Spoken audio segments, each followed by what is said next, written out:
మీకు న్యాయం జరిగే వరకు మీ సమస్యల్ని ముఖ్యమంత్రి గారి దృష్టికి ప్రభుత్వం దృష్టికి తప్పక తీసుకెళ్తా అవసరమైతే ప్రభుత్వానికి నిరుద్యోగ యువతకు మధ్య ఒక వారధిగా పనిచేస్తా ఎందుకంటే ఈ భారతదేశంలో కాదు ప్రభుత్వంలో మొత్తం ప్రపంచంలో కూడా యువత అనుకుంటే సాధించలేనిది ఏం లేదు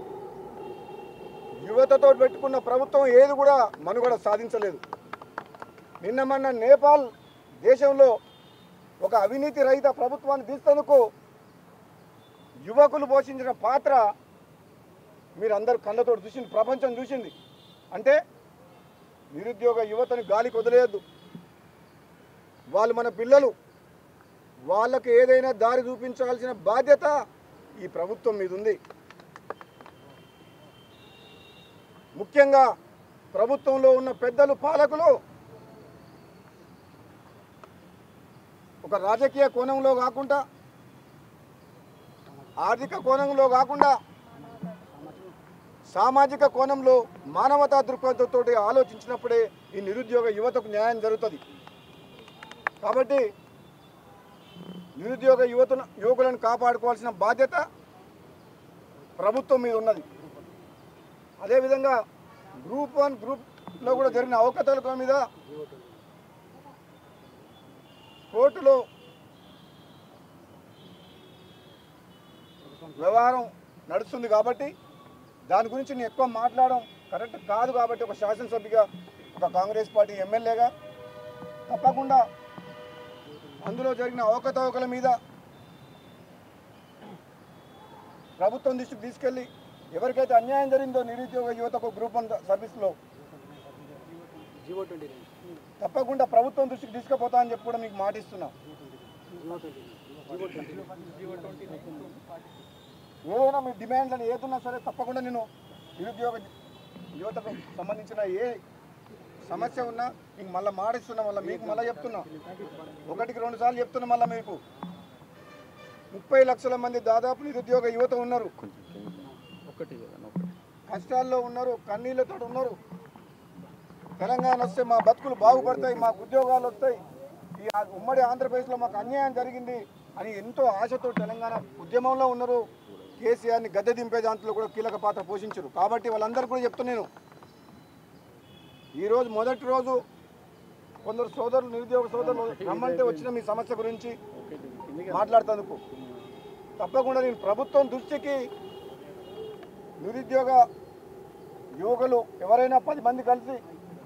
ఇంకా కొన్ని సమస్యలు నా దృష్టికి తీసుకొస్తే ప్రభుత్వం దృష్టికి తీసుకెళ్లే బాధ్యత నాది అని చెప్పేసి కూడా మీ అందరికీ కూడా అమరవీరుల సాక్షిగా చెప్తున్నాను ఎందుకంటే మీ అందరికీ తెలుసు గతంలో కూడా ప్రజాస్వామ్యాన్ని కూని చేసి ప్రతిపక్షం లేకుండా ప్రశ్నించే గొంతు లేకుండా ఒక నియంతలాగా ప్రవర్తించిన కేసీఆర్ విషయంలో కూడా నేను నా పదవికి రాజీనామా చేసి మొత్తం ప్రభుత్వానికి ముచ్చెమటలు పట్టించి మునుగోడు ప్రజల కాళ్ళ దగ్గర తీసుకొచ్చిన చరిత్ర ఉంది నేను కేవలం ఈరోజు ఇక్కడికి రావడం కూడా ముఖ్య కారణం ఏంటంటే ఎంతోమంది నా తమ్ముళ్ళు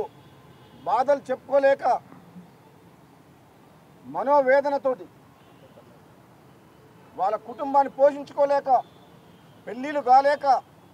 ఎన్నో ఆర్థికమైన సమస్యలతోటి వాళ్ళ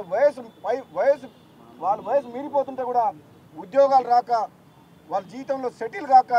ఎంతోమంది లక్షల మంది యువకులు ఈరోజు బాధలలో ఉన్నారు మానసిక వేదన అనుభవిస్తుండ్రు అటువంటి విద్యార్థులకు అటువంటి నిరుద్యోగ యువకులకు ధైర్యం చెప్తందుకు ఒక అన్నలాగా మీరు రమ్మన్నారని చెప్పి ఇక్కడికి వచ్చినాం కాబట్టి ఏది ఏమైనా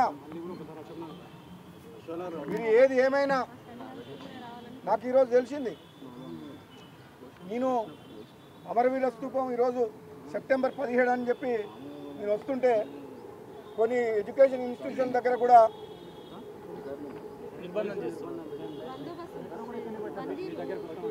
ఇక్కడికి వస్తామని చెప్పి చాలామంది యువకులు ప్రయత్నం చేశారు ఉదయం కానీ వందల మంది పోలీసులను పెట్టి డీసీఎం టయోటలు పెట్టి వాళ్ళని నిర్బంధించే ప్రయత్నం చేసింది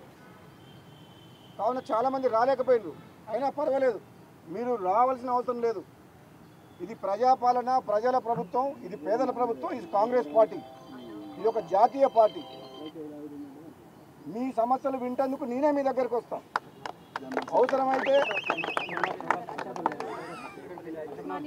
అవసరమైతే సిటీ సెంట్రల్ లైబ్రరీ చిక్కడపల్లికి వస్తా, అవసరమైతే అశోక్ నగర్ చౌరస్తాకు వస్తా, అవసరమైతే దిల్సుఖ్నగర్కి వస్తా. ఇక్కడ నిరసనలు, నిర్బంధాలు, ధర్నాలు అవసరం లేదు మనకు. ఈ ప్రజాస్వామ్యబద్ధంగా ఏర్పడ్డ ఈ కాంగ్రెస్ పార్టీ ప్రభుత్వం తప్పకుండా రాబోయే రోజుల్లో నిరుద్యోగ విషయంలో, నిరుద్యోగ యువత విషయంలో నిర్లక్ష్య వైఖరి, నిర్లక్ష్య ధోరణితో ఉండకుండా మీ సమస్యలు ఎప్పటికప్పుడు కూడా ప్రభుత్వం దృష్టికి ముఖ్యమంత్రి దృష్టికి తీసుకుపోతా అని చెప్పి మరొకసారి మాటిస్తున్నా. కాబట్టి మీరు ధైర్యంగా ఉండండి. మరొకసారి అమరవీరులకు జోహార్.